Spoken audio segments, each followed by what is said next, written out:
प्यारे विद्यार्थियों नमस्कार। आपके इस अध्यापन की निरंतर कड़ी में जो हमने चैप्टर पढ़ा है निदानात्मक परीक्षण, उसके कुछ महत्वपूर्ण प्रश्नों को लेकर के मैं आपके सामने उपस्थित हुआ हूं और मुझे उम्मीद ही नहीं पूरा विश्वास है कि यदि आप इन प्रश्नों को सही तरीके से देखते हैं तो आपका नैदानिक परीक्षण से संबंधित और कुछ प्रश्न उपलब्धि परीक्षण से संबंधित जो हैं वो गलत बिल्कुल नहीं होंगे। यहाँ तक मैं बात करूँ केवल L1 की ही नहीं, L2 सेकेंड ग्रेड या फर्स्ट ग्रेड में आने वाली भर्ती परीक्षाओं के कुछ चुनिंदा प्रश्नों को मैंने यहाँ पर सम्मिलित किया है। तो आओ हम मिलकर के करते हैं एक एक प्रश्न को पूरे वर्गीकरण के साथ में हल। तो पहला प्रश्न आपकी तो आइए आज के दिन के पहले प्रश्न पर हम चर्चा करते हैं। आपसे दो निवेदन मेरे रहेंगे। पहला निवेदन तो ये रहेगा कि अपना पेन और कॉपी लेकर के बैठें और साथ में हर प्रश्न के बाद में 20 से 25 सेकंड आपको मिलेंगे जिसमें आप प्रश्न को अच्छे तरीके से पढ़ें और पढ़ने के बाद समीचीन उत्तर को ढूंढने का प्रयास करें। और दूसरी चीज़ आपसे मैं बार बार निवेदन करता हूं और मेरी मेहनत जो मैं आपके लिए कर रहा हूं, आपको अपने अचीवमेंट को प्राप्त करने के लिए जिस तरीके से आप मेहनत करना चाह रहे हैं उसके लिए मेरा केवल आपसे एक निवेदन है कि मैं क्लास दूं। उसके लिए मुझे आपकी ओर से मोटिवेशन के रूप में हर विद्यार्थी को कम से कम 10-10 सब्सक्राइबर अपने चैनल पर बढ़ाने हैं ताकि शीघ्र डिजिटल बोर्ड पर मैं आपको लाइव क्लास का आनंद दे सकूं। तो आइए अपन बात करते हैं पहले प्रश्न पर। प्रश्न है रीट भर्ती परीक्षा 2017 में पार्ट 1 जो आपका होता है बाल मनोविज्ञान, जिसको हम साइकोलॉजी के नाम से जानते हैं, उसमें ये प्रश्न पूछा गया था। लेवल 1 के अंदर प्रश्न था, उसको अपन ध्यानपूर्वक डिनोट करते हुए चलेंगे, एक एक बिंदु को समझने का प्रयास करेंगे। प्रश्न है कि शिक्षक के तौर पर आपको शिक्षक मान लिया यहां पर कि शिक्षक के तौर पर आपने एक उपयुक्त परीक्षण, सबसे पहले इस शब्द को भी डिनोट कर लीजिए आप, परीक्षण और जांच सूची का, जिसको इंग्लिश में कहते हैं बेटा चेकलिस्ट, जांच सूची का उपयोग करके व्यक्तित्व तथा कक्षा व्यवहार के बारे में जानकारी एकत्र की है। यह प्रक्रिया क्या कहलाती है? और 4 ऑप्शन आपके सामने यहां पर रखे हुए हैं: आकलन, मापन, मूल्यांकन या निदानात्मक परीक्षण। देखिए, आपको एज ए टीचर आपने माना है और एक परीक्षण किया है। परीक्षण का मतलब एक टेस्ट आपने लिया है, छोटा सा टेस्ट, पेंसिल पेपर टेस्ट आपने लिया है और एक जांच सूची बनाई है आपने, एक तालिका बनाई है। जैसा अपन देखते हैं 5वीं क्लास में थे तो गुरुजी नाम लिख के उसके सामने कुछ मार्किंग करते थे, वो जांच सूची होती है, चेक लिस्ट, जिसमें कुछ नॉर्म्स को लिखा जाता है। इसका उपयोग करके आपने व्यक्तित्व के बारे में और कक्षा व्यवहार के बारे में जानकारी एकत्रित की है कि 5 विद्यार्थी मेरे कक्षा 5 में पढ़ते हैं, उनका कैसा व्यक्तित्व है। तो उसके बारे में मैंने उनके हो सकता है पड़ोसियों से पूछा कि भाई रामलाल कैसा है, तो किसी ने कहा ठीक है, किसी ने कहा कि ज़्यादा शरारती तो नहीं है पर शरारती है, कम पढ़ता है। इस तरीके की मैंने एक लिस्ट बनाई और उसके व्यक्तित्व के और फिर क्लास में बच्चों से उसके कक्षा व्यवहार के बारे में जाना। तो ये जो परीक्षण की प्रक्रिया है, ये प्रक्रिया क्या कहलाएगी? पहला ऑप्शन आपका है आकलन, मापन, मूल्यांकन और निदानात्मक परीक्षण। इसको अपन पढ़ चुके हैं निदानात्मक परीक्षण को, जिसको अपन ने डायग्नोस्टिक टेस्ट नाम दिया था। और इसमें क्या था, विद्यार्थी की केवल और केवल त्रुटियों या कमियों का पता लगाया जाता है। तो यहाँ प्रश्न में कहीं भी त्रुटि या कमियों के बारे में बात की है क्या? नहीं की, तो अपना ऑप्शन यहाँ से ये बाहर चला जाएगा। ध्यान रहे एक ही बात, यहाँ पर विद्यार्थियों की कमजोरी, त्रुटि और त्रुटि के कारणों का पता लगाया जाता है। फिर अपन चलते हैं आकलन, जिसको कहते हैं असेसमेंट, आकलन के ऊपर। आकलन की यदि मैं आपसे बात करूं बेटा, तो आकलन क्या है? अपने आप में एक संक्षिप्त प्रक्रिया होती है। असेसमेंट जो लिया जाता है, एक टेस्ट लिया जाता है, छोटा सा संक्षिप्त समय में की जाने वाली एक प्रक्रिया होती है। तो यहां पर भी हम देख रहे हैं कि एक शिक्षक के तौर पर अपन ने छोटी मोटी जानकारी निकाली है और संक्षिप्त तौर पे, तो ये अपना आंसर बन सकता है। थोड़ा सा आगे चलें, अपन मापन के बारे में मैं बात करूं, जिसका मतलब होता है मेजरमेंट, और ये होता है मूल्यांकन। मापन और मूल्यांकन, ध्यान रहे, मूल्यांकन के अंतर्गत बालक के सर्वांगीण व्यक्तित्व पर, सर्वांगीण अधिगम बिंदुओं पर ध्यान दिया जाता है। इट्स कॉल्ड इवैल्यूएशन, मूल्यांकन कहलाता है। तो मूल्यांकन होता तो यहाँ पर कुछ जानकारी नहीं, संपूर्ण जानकारी एकत्रित करनी होती थी। तो ये उत्तर भी अपना यहाँ से निकल जाता है बाहर और गलत हो जाता है। अब अपन देखते हैं मापन। तो मापन की सीधी सीधी एक परिभाषा के रूप में मैं एक बात आपको बता देता हूँ, जहाँ पर आपको रिजल्ट संख्यात्मक रूप में मिले, परिणामात्मक रूप में मिले वो मापन कहलाता है। तो यहां पर हमें किसी भी परिणाम की घोषणा नहीं की है, केवल कुछ पक्षों का पता लगाया है। तो हमारा आंसर ये भी नहीं होगा, हमारा आंसर होगा बेटा क्या, आकलन।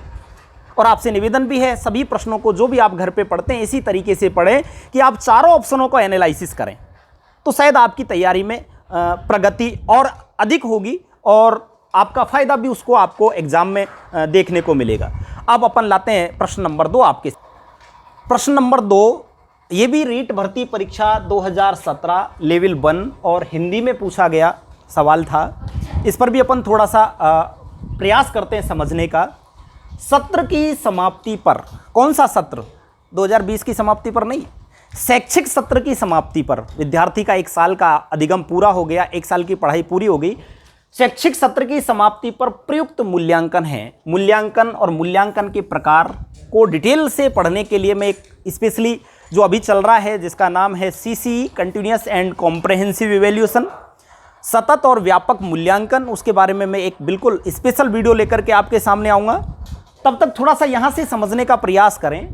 सत्र की समाप्ति पर प्रयुक्त मूल्यांकन है, ऑप्शन नंबर ए दिया नियोजनात्मक, ऑप्शन नंबर बी दिया निर्माणात्मक, ऑप्शन नंबर सी दिया निदानात्मक और ऑप्शन नंबर डी दिया संकलनात्मक। तो पहले तो इनको समझने का प्रयास कीजिए। ये जो नियोजनात्मक होता है इसको स्थानापन्न भी कहा जाता है, स्थानापन्न मूल्यांकन। और इंग्लिश में यदि मैं बात करूं तो इसका नाम होता है बेटा बेस लाइन टेस्ट।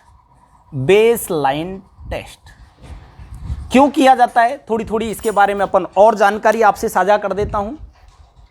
नियोजनात्मक या स्थानापन्न मूल्यांकन विद्यार्थी का, या तो नया विद्यार्थी कक्षा 1 में प्रवेश ले रहा है या कोई 3 कक्षा को पास करके ग्रीष्म अवकाश पूरा करके कक्षा 4 में जैसे ही आता है, तो CC के अंदर एक बात कही गई है कि विद्यार्थी का आधार रेखा आकलन कीजिए। इसका मतलब भी आधार रेखा आकलन ही है। आधार रेखा क्यों किया जाता है बेटा ये आकलन? आधार रेखा आकलन किया जाता है ताकि हमें ये पता लग सके कि विद्यार्थी जिस कक्षा में आया है क्या उसका शैक्षिक स्तर उसी कक्षा का है या नहीं है। यदि मान लीजिए हमने कक्षा 4 के बच्चे का हमने टेस्ट लिया जो कि 4 पास कर गया था और 5वीं में आया था, 4 के स्तर के सवाल हमने वहाँ पर उसको बना करके दिए क्योंकि बीच में दो महीने के ग्रीष्म अवकाश का गैप उसका हो गया।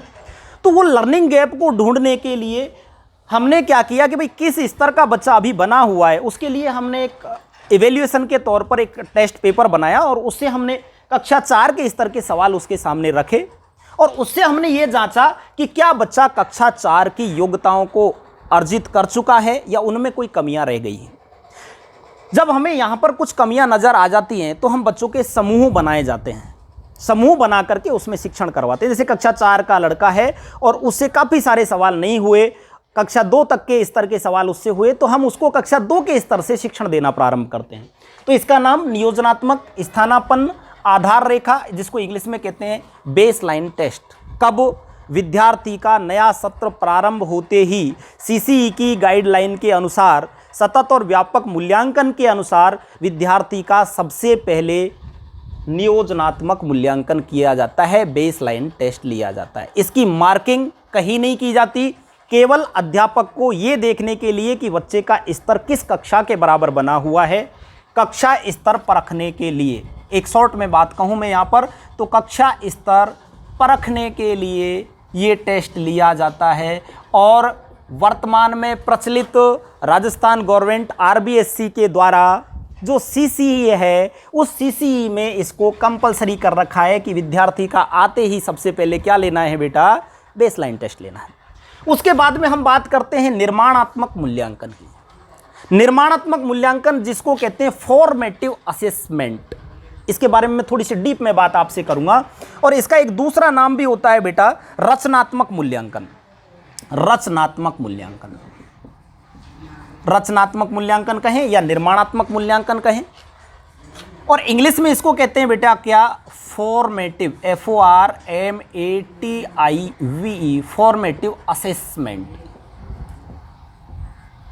शॉर्ट में इसको FA के नाम से भी जाना जाता है। एक सहायक क्वेश्चन यहां पर बनता है CCE के अंदर कि वर्तमान में प्रचलित CCE में पूरे सत्र में कितने फॉर्मेटिव असेसमेंट लिए जाते हैं। तो यहां पर मैं आपको बता देता हूं बेटा, अभी वर्तमान में इसका नाम रहेगा समेटिव असेसमेंट। ऐसे तो ऐसे तो लिए जाते हैं 2 और FA लिए जाते हैं 4। FA1, FA2, FA3 और FA4। 10 महीने की अपनी शिक्षण प्रणाली चलती है। 5-5 महीने में उसको बांट दिया गया और आधा आधा सिलेबस दे दिया गया। उस 5 महीने में जो हमने कोर्स पढ़ाया उसमें आधा कोर्स हुआ तो 50% हो गया, तो 25% रेशो तो लिया जाता है बेटा यहां पर, 25% रेशो लिया जाता है यहां पर। ये हमारा 50% हो गया। और जब जैसे ही हमारे 5 माह पूरे हो जाते हैं, इन दोनों को मिला करके संपूर्ण सिलेबस से एक SA1 लिया जाता है, जिसको कहते हैं समेसिव असेसमेंट 1। और ये हमारा होता है बेटा 50% मार्किंग का। और जब हमारा जिसको हाफ ईयरली कहते थे अपन पहले, ये समेटिव असेसमेंट हाफ ईयरली हो गया। मतलब उसके बाद में फिर जो बाद में 5 महीने की जो आपकी शिक्षण बच गया है, उसके लिए फिर अपन FA3 और FA4 लेंगे, तो ये भी 25% और ये भी 25%, टोटल मिलाकर के हमारा जो SA2 जो है वो भी कितना हो गया बेटा 50%। इस प्रकार हम पूरे कोर्स को कंप्लीट करते हैं। आ रही है बात समझ में? थोड़ा सा और आगे बढ़ूं मैं यहाँ पर, तो निर्माणात्मक जो मूल्यांकन है, रचनात्मक जो मूल्यांकन है, उसको फॉर्मेटिव असेसमेंट के नाम से जाना जाता है। अब एक बात देखिए, नियोजनात्मक का आपको पता लग गया, सत्र के प्रारंभ होने पर पहले ही दिन लिया जाने वाला मूल्यांकन कौन सा है, नियोजनात्मक या स्थानापन्न या आधार रेखा या बेसलाइन। जब आपकी पढ़ाई शुरू हो गई तो बीच बीच में आपकी प्रगति को जानने के लिए एक छोटा सा सवाल यहां पर पूछा गया था, सीखने के लिए आकलन, सीखने के लिए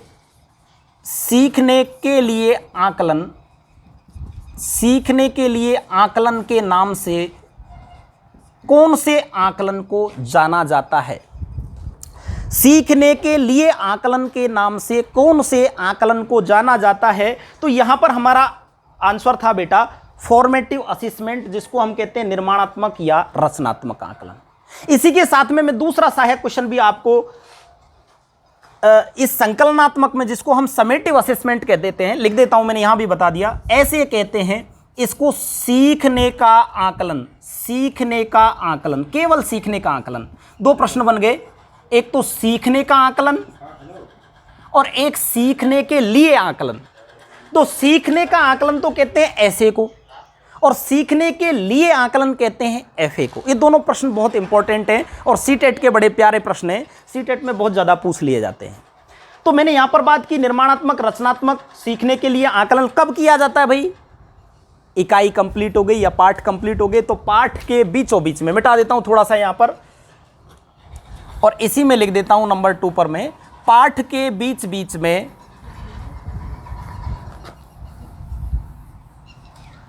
पाठ के बीच बीच में शैक्षिक प्रतिपुष्टि के लिए कि शिक्षण जो हमने पढ़ाया, जो हमने अधिगम बच्चे को दिया, उसने कितना उसको सीखा, उसकी प्रतिपुष्टि के लिए, तो पाठ के बीच बीच में शैक्षिक प्रतिपुष्टि के लिए किए जाने वाला मूल्यांकन, शैक्षिक प्रतिपुष्टि के लिए किया जाने वाला मूल्यांकन क्या कहता है, क्या कहलाता है बेटा? निर्माणात्मक, रचनात्मक या फॉर्मेटिव असेसमेंट कहा जाता है। इसका एक नाम सीखने के लिए आकलन भी होता है। तो यहां पर तो हमसे पूछ रहा है सत्र की समाप्ति की, तो ये वाला आंसर हमारा गलत हो गया, ये वाला हमारा आंसर गलत हो गया। नंबर 3 पर हम चले निदानात्मक, जिसको हम बहुत डीप में पहले 2 वीडियोज़ में पढ़ चुके हैं। जिसने अभी तक वीडियो नहीं देखे वो पहले पहला और दूसरा वीडियो भी निदानात्मक मूल्यांकन का देख लें। निदानात्मक मूल्यांकन, जिसको हम डायग्नोस्टिक टेस्ट कहते हैं, ये किस कारण से लिया जाता है और कब लिया जाता है? इकाइयों के बीच बीच में, जैसे हमने पाठ या इकाई को पढ़ाया, तो उस पाठ के अधिगम में विद्यार्थी की क्या कमजोरियां रह गई, क्या त्रुटियां रह गई, उन त्रुटियों को जानने के लिए कौन सा आकलन किया जाता है? निदानात्मक आकलन। और त्रुटियों का पता लगते ही उसका जो शिक्षण करवाया जाता है उसका नाम क्या होता है? उपचारात्मक शिक्षण। बोलते रहे बीच बीच में, आप बोलेंगे तो आपका कॉन्फिडेंस बढ़ेगा। तो ये भी पाठ के बीच बीच में हो गया। अब बात करते हैं अपन लास्ट और जो अंतिम है संकलनात्मक। वैसे उत्तर आपका ये बच ही गया है, लेकिन फिर भी देख लेते हैं।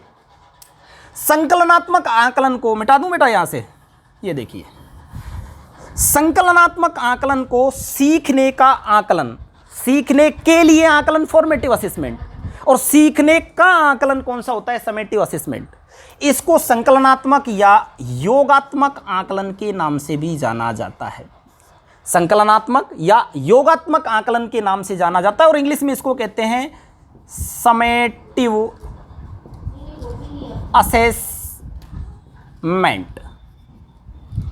सीखने का आकलन जिसको संकलनात्मक, योगात्मक या समेटिव असेसमेंट के नाम से जाना जाता है, सत्र की समाप्ति पर।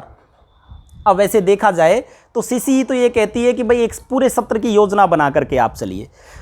यहां से दो प्रश्न पूछे जा सकते हैं। एक प्रश्न ये पूछा जाता है कि वर्तमान सीसी में कुल कितने समेटिव असेसमेंट या ऐसे या योगात्मक आकलन या संकलनात्मक आकलन लिए जाते हैं, तो टोटल कितने लिए जाते हैं बेटा, 2। एक सवाल पूछा जा सकता है कि सीसी के अंदर संकलनात्मक आकलन का अधिगम के सिलेबस के अंदर कितना प्रतिशत रेशो कवर करता है, तो प्रत्येक 50% को करता है और दोनों मिलकर के 100% को करते हैं। कब लिया जाता है, सत्र की समाप्ति पर, सत्र की समाप्ति पर। और आजकल सभी बच्चों को पास किया जाता है, केवल और केवल ग्रेडिंग सिस्टम दिया जाता है, तो यहाँ पर अंकों की कोई बाध्यता नहीं होती। केवल सत्र की समाप्ति पर किए जाने वाला आकलन है, कौन सा है बेटा, संकलनात्मक। तो आगे चलते हैं हम प्रश्न नंबर 3 पर, और यहाँ पर देखिए ये प्रश्न भी रीट L1 2017 गणित के अंदर पूछा गया प्रश्न था। आप चेक कर सकते हैं, ये प्रश्न मेरे बनावटी नहीं है, आए हुए प्रश्न है। एक ऐसी योजना, ध्यान देना बात पर, सवाल के हर शब्द को ध्यान से पढ़ें और अंडरलाइन कर सकते हैं।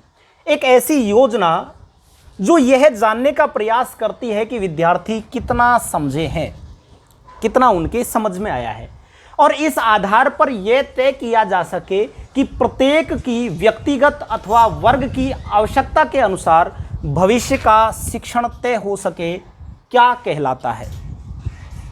योगात्मक आकलन अभी हमने थोड़ा सा डीप से पढ़ा, योगात्मक आकलन को, जिसका मतलब था ऐसे की FA SA, योगात्मक आकलन। और मैंने आपको बता दिया कि 2 योगात्मक आकलन अभी लिए जाते हैं। एक दो बात और इसके बारे में मैं बता देता हूं।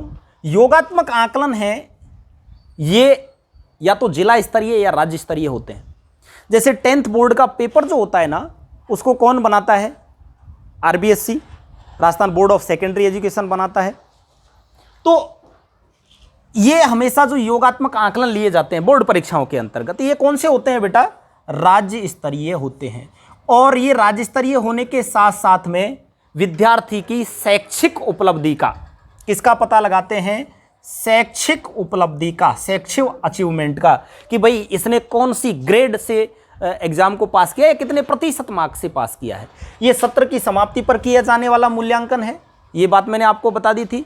और सीखने का आकलन के नाम से भी इसे जाना जाता है। तो ये तो कहता है कि भविष्य का शिक्षण जिसके आधार पर तय किया जा सके, ऐसी योजना को क्या कहते हैं, तो ये तो हो ही नहीं सकता।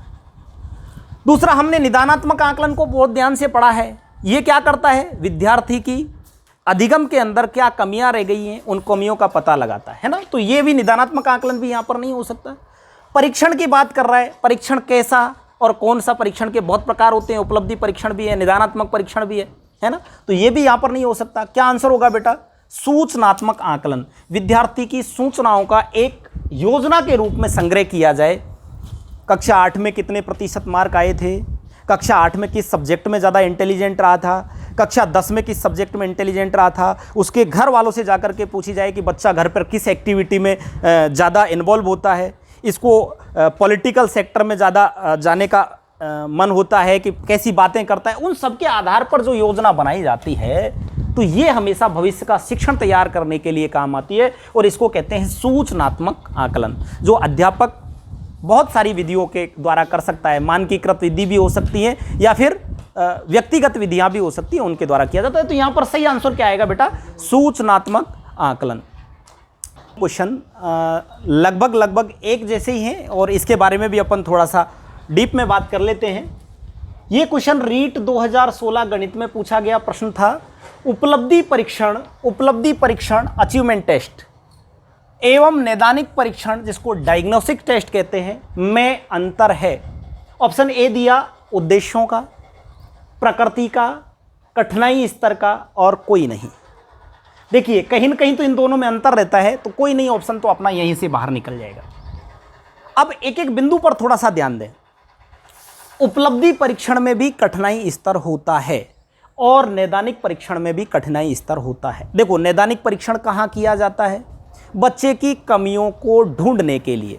अब आपने 10 प्रश्न का प्रश्न पत्र बनाया, 3 प्रश्न नहीं आए तो वही प्रश्न उससे नहीं आए जो उसके लेवल से बड़े थे या कठिन थे, तो कठिनाई तो यहाँ पर भी होती है। और उपलब्धि परीक्षण जो हम बनाते हैं, उपलब्धि परीक्षण एक्चुअल में किया किसके लिए जाता है कि विद्यार्थी विद्यालय में रहकर के क्या सीखे हैं उसकी जांच हेतु जो परीक्षण बनाया जाता है वो अचीवमेंट टेस्ट होता है कि कितना अचीव किया इसने। नाम से ही पता लग रहा है अचीवमेंट, विद्यालय में रहकर के कितना अचीवमेंट किया।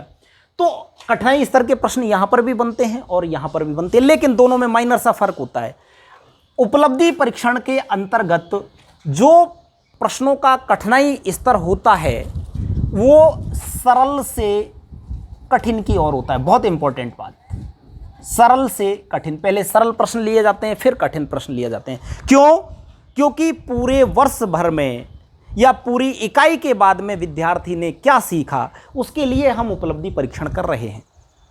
तो हम पहले सरल प्रश्न लेंगे और फिर कठिन प्रश्न लेंगे, जिससे कि हमें यह पता लग जाए कि कौन से बच्चे कितने प्रतिशत अधिगम तक पहुंच गए हैं। नैदानिक परीक्षण में हम केवल उन प्रश्नों पर बात करेंगे जो विद्यार्थी से नहीं आते हैं, जिनमें उसको कठिनाई महसूस होती है। तो इनका जो स्तर होता है वो केवल और केवल कठिन स्तर ही होता है। कौन सा स्तर होता है बेटा? कठिन स्तर।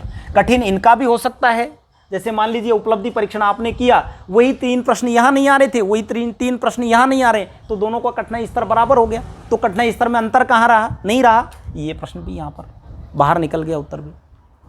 यहां पर अपन देखें तो इसने कहा है उपलब्धि परीक्षण एवं नैदानिक परीक्षण में अंतर है प्रकृति का। देखिए दोनों की प्रकृति देख लेते हैं। नैदानिक परीक्षण की प्रकृति क्या है और उपलब्धि परीक्षण की प्रकृति क्या है। एक चीज अपन को दे रखी है, उद्देश्य। नैदानिक परीक्षण का उद्देश्य क्या है? मैंने आपको पहले 2 वीडियोज में बता दिया है। नैदानिक परीक्षण का उद्देश्य है कि बच्चों में रही कमियों को ढूंढना, कमियों का पता लगाना, त्रुटियों का पता लगाना, उसके लर्निंग गैप्स का पता लगाना। जबकि उपलब्धि परीक्षण का उद्देश्य क्या है?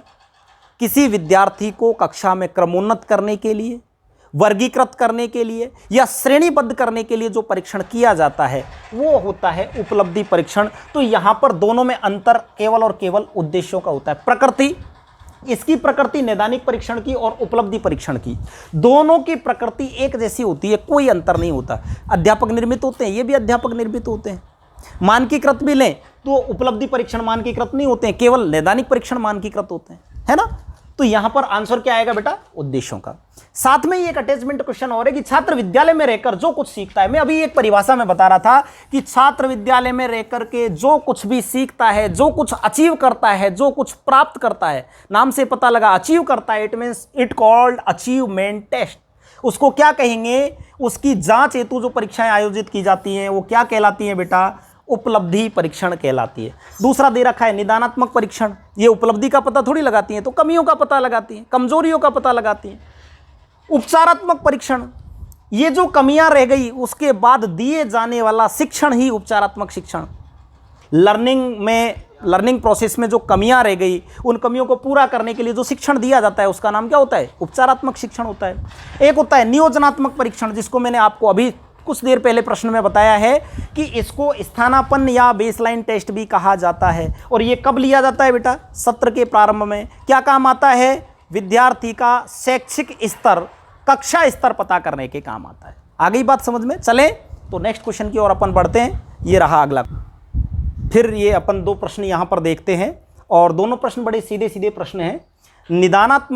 निदानात्मक परीक्षण का उद्देश्य नहीं है, गौर करना। देखो बहुत बार अपन क्या करते हैं कि निदानात्मक परीक्षण प्रक्रिया में सुधार लाना, और यहीं पर अपन सही कर देते। नहीं है, ये पूछ रहा है। 3 निदानात्मक परीक्षण के उद्देश्य हैं और एक नहीं है। अध्ययन अध्यापन प्रक्रिया में सुधार लाना। बिल्कुल, जब हम कमियों को ढूंढ लेते हैं तो उनकी जो अध्यापन प्रक्रिया है उसको सुधार करने के लिए कार्य करते हैं तो अध्ययन अध्यापन प्रक्रिया में सुधार आएगा, ऑब्वियस बात है, ये बात हमारी सही है। यहाँ पर पिछड़े बालकों की पहचान करना, बिल्कुल पिछड़े कमज़ोर जो अधिगम गैप से रिलेटेड बच्चे हैं उनकी कमियों को ढूंढना, उनकी पहचान करना, ये है। मैंने आपको चरण में भी बताया था कि सबसे पहले हम विद्यार्थियों की पहचान ही करते हैं कि कौन से विद्यार्थी हैं जो कि अधिगम में पिछड़े हुए हैं। ठीक है, पहचान करके 4 चरण बताए थे ना, वीडियो में देखिए, यदि आपको पता नहीं है तो वीडियो देख लें। कमज़ोर बालकों की योजना बनाकर शिक्षण कराना, पॉइंट टू बी नोटेड। शिक्षण कराने का काम निदानात्मक शिक्षण कभी करता ही नहीं है। शिक्षण करवाता है इसके बाद में इसका साथी जिसका नाम है उपचारात्मक शिक्षण। तो यहाँ पर ये जो हमारा उद्देश्य है वो नहीं होगा। छात्रों की कमियों के आधार पर उनको शैक्षिक निर्देशन देना। जब हमें कमियां पता लग गई कि एक बच्चा चंचल को संसल बोल रहा है या लिख रहा है, तो हम उन कमियों के आधार पर शैक्षिक निर्देशन उसको दे सकते हैं कि बेटा च नहीं, इसको से बोलो, तो वो शैक्षिक निर्देशन देना। यहाँ पर ये 3 अपने उद्देश्य हैं और ये योजना बनाकर शिक्षण कराना ये उद्देश्य नहीं है। नेक्स्ट प्रश्न जो आरटेट 2012 में पूछा गया था कि यदि एक विद्यार्थी गणित विषय में कई बार अनुत्तीर्ण हो जाता है, फेल हो गया बेचारा, बार बार फेल हो जाता है, मतलब मर सब दिमाग काम नहीं करता। बादाम खाऊं क्या? बादाम खाने से दिमाग नहीं, ज़्यादा से ज़्यादा मेहनत करिए, है ना, मेहनत करने से दिमाग बढ़ेगा। तो कई बार अनुत्तीर्ण हो जाता है तो यह जानने के लिए कि किस विशेष शाखा में वह कमज़ोर है, कहाँ कमज़ोरियाँ हैं उसकी, किधर कमज़ोरी आ रही है, उसको क्या परेशानी का सामना करना पड़ रहा है। और जब हम परेशानी या कमज़ोरी का पता लगाते हैं, कमज़ोरी के कारणों का पता लगाते हैं, तो बेटा कौन सा परीक्षण किया जाता है? आ रही है ना बात याद? अब आप बता दोगे कि निदानात्मक किया जाता है, तो कौन सा किया जाएगा? निदानात्मक। मौखिक भी नहीं होगा। निदानात्मक की समस्याओं को पूर्ति करने के लिए उपचारात्मक किया जाता है, लिखित तो यहाँ पर है ही नहीं है ना। तो फिर तो देखते हैं अपन। प्रश्न है कि कक्षा 3 के छात्र सुमित ने निम्न प्रश्न के हल में, ये प्रश्न है, निम्न प्रश्न के हल में सही उत्तर निकाला। उत्तर देखिए आप, 45 और 12 को जोड़ करके इसने 5 2 7 और 4 और 1 5 जोड़ करके सही उत्तर निकाला, लेकिन गणितीय संकेतों का सही प्रयोग नहीं किया। यहां पर जो संकेत प्लस का लगाना था इसने किसका लगा दिया? गुणा का लगा दिया। इसकी कमी का मुख्य कारण है छात्र की गणितीय समस्याओं के प्रति अरुचि। भाई गणित के प्रति या गणितीय समस्याओं के प्रति अरुचि होती तो सवाल ही सही नहीं करता। आ रही है बात समझ में? समस्या का कठिन स्तर होना, प्लस का चिन्ह को गुणा बना देना, ये समस्या का कठिन स्तर तो नहीं था, लेकिन शुरू से ये गलती करता आ रहा था। कभी गुरुजन वृंदों ने उस पर ध्यान नहीं दिया और विद्यार्थी ने भी उस पर ध्यान नहीं दिया, वो लगातार त्रुटि चल रही थी। इसका मतलब हम ये कह सकते हैं कि जब अध्यापक उसको चेक कर रहा था तो उसकी त्रुटि को पकड़ नहीं पा रहा था। इसका मतलब अध्यापक ने कभी निदानात्मक परीक्षण उसके साथ में नहीं किया था। कक्षा में पाठ्यक्रम पूर्ण नहीं होने का कोई संबंध ही नहीं है इससे। भाई गुणा के चिन्ह से पाठ्यक्रम पूर्ण होने का संबंध है क्या? नहीं है ना। नैदानिक परीक्षणों का अभाव, बिल्कुल नैदानिक परीक्षणों का अभाव था कि बच्चा प्लस को गुणा लिख रहा है और गुणा को प्लस लिख रहा है। तो ये समझ में उसकी जो अंतर था, उस अंतर गैप को समाप्त करने के लिए नैदानिक परीक्षण करने थे और उस पर उपचारात्मक शिक्षण का कार्य किया जाना था, लेकिन अध्यापक ने वो नहीं किया था। इस कारण बच्चा तीसरी तक आते आते भी ये प्लस के चिन्ह को गुणा ही लिख रहा है। तो यहाँ पर नैदानिक परीक्षणों का अभाव हमारा सही आंसर होगा। वह परीक्षण जिसमें किसी विषय विशेष में छात्रों की त्रुटियों के बारे में, मैंने आपको कहा था गांठ बांध लीजिए, कमियों के बारे में, कमजोरियों के बारे में, अधिगम गैप के बारे में या त्रुटियों के बारे में बात करें तो कौन सा परीक्षण होता है बेटा? कौन सा होता है? निदानात्मक परीक्षण। कौन सा होता है? निदानात्मक। उपचारात्मक शिक्षण में इसमें जो त्रुटियां मिल गई उनका शिक्षण करवा करके अधिगम गैप दूर किया जाता है। अचीवमेंट टेस्ट कि विद्यार्थी ने विद्यालय के अंदर रह करके कितना और क्या अर्जित किया, उसके लिए जो परीक्षण किया जाता है वो क्या होता है? Achievement test. तो यहाँ पर क्या आंसर रहेगा? निदानात्मक परीक्षण। ठीक है, देखिए ऊपर वाला प्रश्न सेकेंड ग्रेड परीक्षा 2019 में पूछा गया सवाल है कि निदानात्मक परीक्षण के बारे में असत्य कथन है। 3 कथन सत्य हैं, 1 कथन असत्य है। ऑप्शन नंबर ए को हमने देखा, यह जानना, निदानात्मक परीक्षण से यह जाना जा सकता है कि विद्यार्थी किस प्रकार की त्रुटियां करते हैं। बिल्कुल 2 दिन से मैं आपको बराबर बताते आ रहा हूं कि त्रुटियां कहाँ विद्यार्थी करते हैं, कैसी करते हैं और क्यों करते हैं, इन सभी कारणों का हम पता लगाते हैं। तो ये बात तो बिल्कुल सही है। यह जानना कि इन त्रुटियों के क्या कारण हैं, बिल्कुल कारणों का भी पता लगता है कि क्यों की, कैसी त्रुटियां थी, कब विद्यार्थी त्रुटियां कर रहा है, इन सभी का पता यहां पर लगाते हैं। यह जानना कि क्या इन त्रुटियों का किन्हीं अन्य त्रुटियों से संबंध है, बिल्कुल ये बात भी कि भाई मान लीजिए एक विद्यार्थी कक्षा 5 का है, 10 + 8 = 18 कर रहा है, और आपने देखा कि पिछले 3 विद्यार्थी भी 10 + 8 = 18 कर रहे हैं। इसका मतलब ये सब सही कर रहे हैं एक जैसे। लेकिन दूसरे प्रश्न में हमने पाया कि 15 + 10 = 22 पहले विद्यार्थी ने किया और सबने ये किया। इसका मतलब विद्यार्थी वहां पर त्रुटियों का अन्य त्रुटियों से संबंध अध्यापक निकाल रहा है कि पहले वाले विद्यार्थी के सारे विद्यार्थी नकल कर रहे हैं, त्रुटियों का अन्य त्रुटियों से संबंध है। बिल्कुल इस चीज को भी निदानात्मक परीक्षण देखता है। विद्यार्थी की गणित में उपलब्धियों को जानने के लिए ये बात यहाँ पर बिल्कुल असत्य है, बिल्कुल गलत है।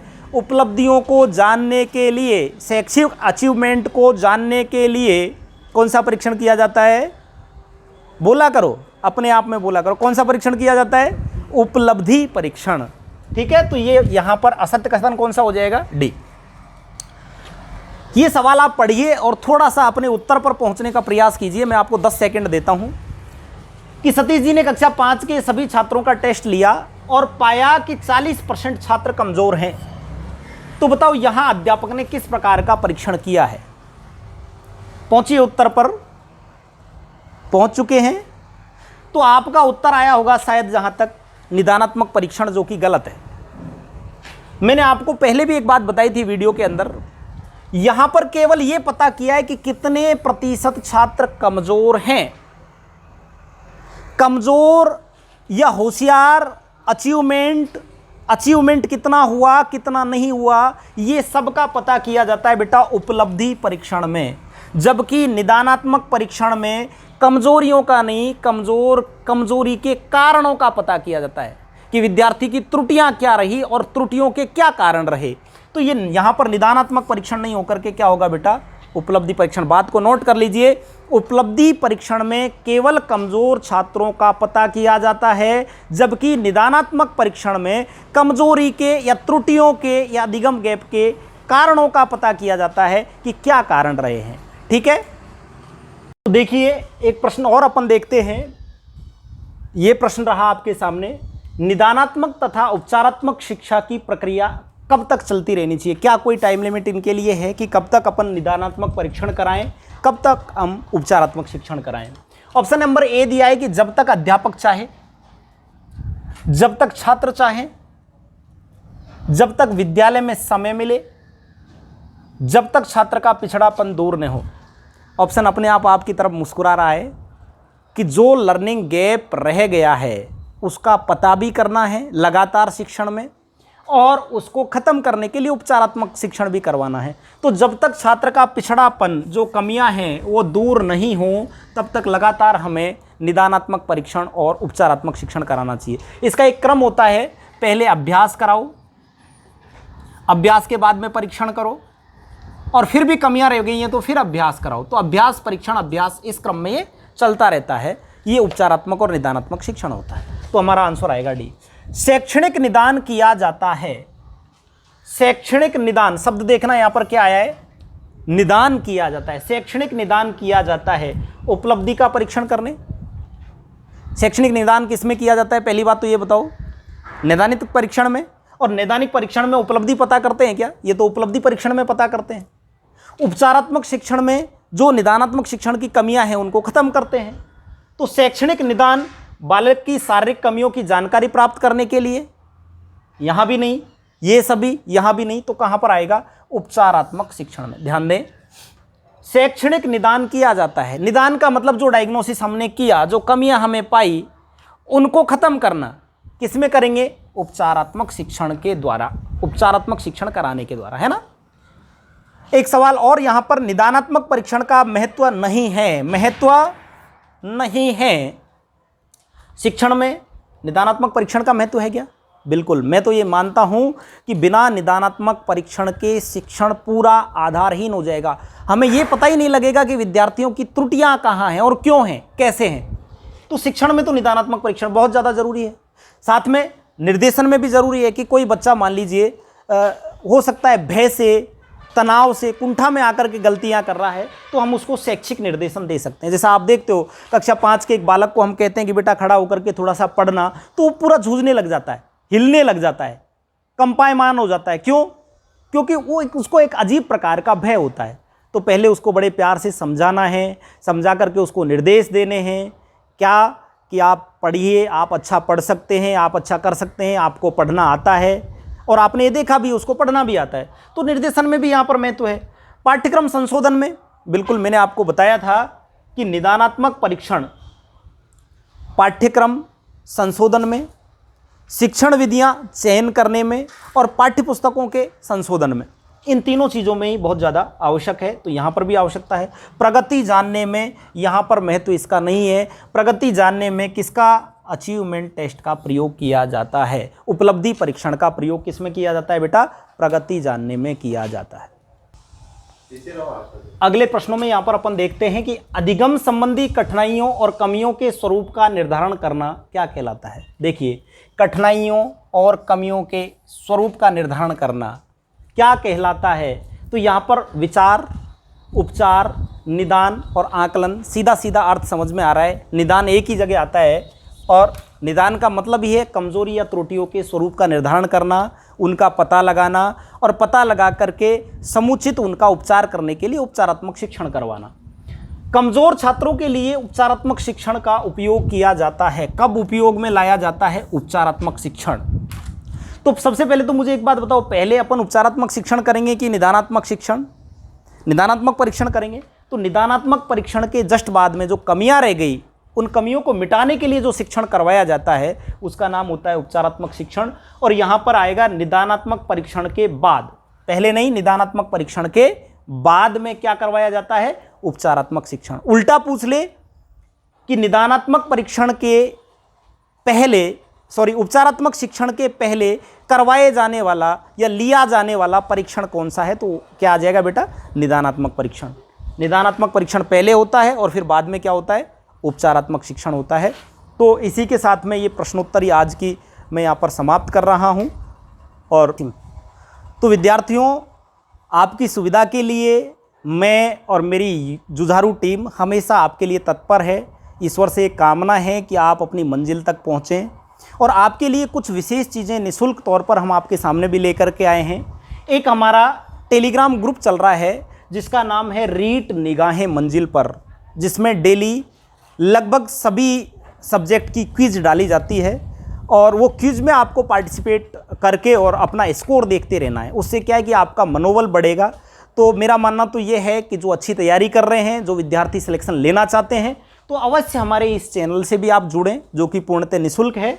ये टेलीग्राम का चैनल है, इसका लिंक मैं डिस्क्रिप्शन बॉक्स में भी आपको यहाँ पर डाल दूँगा, यहाँ से भी आप ले सकते हैं। और हमारे इसके साथ साथ में ही जो व्हाट्सएप ग्रुप चल रहे हैं, उस व्हाट्सएप ग्रुप में भी पर डे लिंक को शेयर किया जा रहा है। तो जो विद्यार्थी अभी तक हमारे व्हाट्सएप ग्रुप से नहीं जुड़े हैं और रीट भर्ती परीक्षाओं की तैयारी कर रहे हैं, तो वो दिए गए नंबरों पर भी मैसेज डाल सकते हैं कि हमें ऐड कर दिया जाए, तो उन्हें ऐड कर दिया जाएगा। और कमेंट्स करते रहें। और एक विशेष निवेदन, लाइव आने के लिए अब हम कुछ कदम दूर, तो आप ज़्यादा से ज़्यादा सब्सक्राइबर बढ़ाइए और हमारा मनोबल उससे बढ़ेगा और हम आपका मनोबल बढ़ाएंगे। धन्यवाद।